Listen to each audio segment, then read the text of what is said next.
From as long as I can remember, there's always been like a food trend and people follow it and then it's gone. But we're really at a crossroads right now where people are seeing plant-based food as a possible solution to some of the issues that we're seeing both in our health and the health of our planet. Todo Verde, it's just creating more opportunities for people to look at plant-based food as an option that just feels like naturally good and craveable. And we focused on making culturally relevant Mexican plant-based food. The food that I look to for inspiration is definitely decolonized food. It's the way that we ate as people before we were colonized, which was mostly plant-based. My name's Jocelyn Ramirez and I'm the chef and founder of Todo Verde, which is a plant-based catering company based here in Los Angeles, California. And today I'm gonna be making a plant-based quesadilla topped with a little bit of vegan chorizo, salsa de tomatillo, and guacamole. I'm gonna start making this cheese so it has some time to chill while I'm making the chorizo. I started Todo Verde back in 2015 because I wanted to make food that still felt good for my family.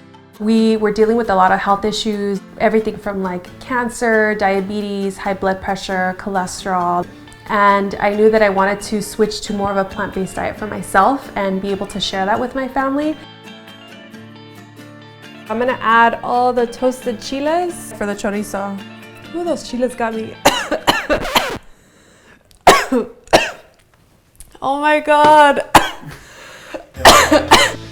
Whenever you're making chorizo, people typically use like a pork or a beef. And I love using mushrooms because obviously mushrooms tend to have a lot of flavor on their own and create a little bit of umami. And the tempeh is a little bit of that as well. When I started really looking at this plant-based journey a bit more closely, and I started driving across the city looking for these ingredients, I realized how difficult it is to locate these healthy ingredients in our neighborhoods, especially low-income communities of color. And I knew that I wanted to create something that was for us, for the Latinx, Latino community in Los Angeles, and that it was something that when you look to the food that we're eating, you can identify with it. You understand what it is. You feel like you already know what it tastes like. The tacos that I'm making with Todo Verde are roasted oyster mushrooms with the mole almendrado, or tacos de Jamaica, tacos de chorizo. My mom is from Zacatecas, Mexico, and I'm really taking a lot of what I've learned from the recipes growing up, and I want that to still remain like the thread that weaves through food that I feel is pretty special. For example, like we use chia seeds in all of our agua fresca. We're using maple syrup to sweeten everything. We use things like cacao to make desserts and smoothies, maca powder, which is from Peru. So all these like superfoods that people were using for generations for different health benefits are now something that we want to incorporate in every dish that we make.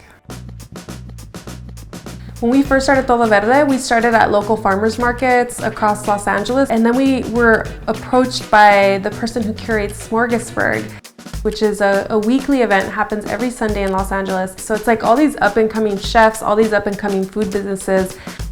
And so it's like just been this really, really great space to explore food a bit more for us.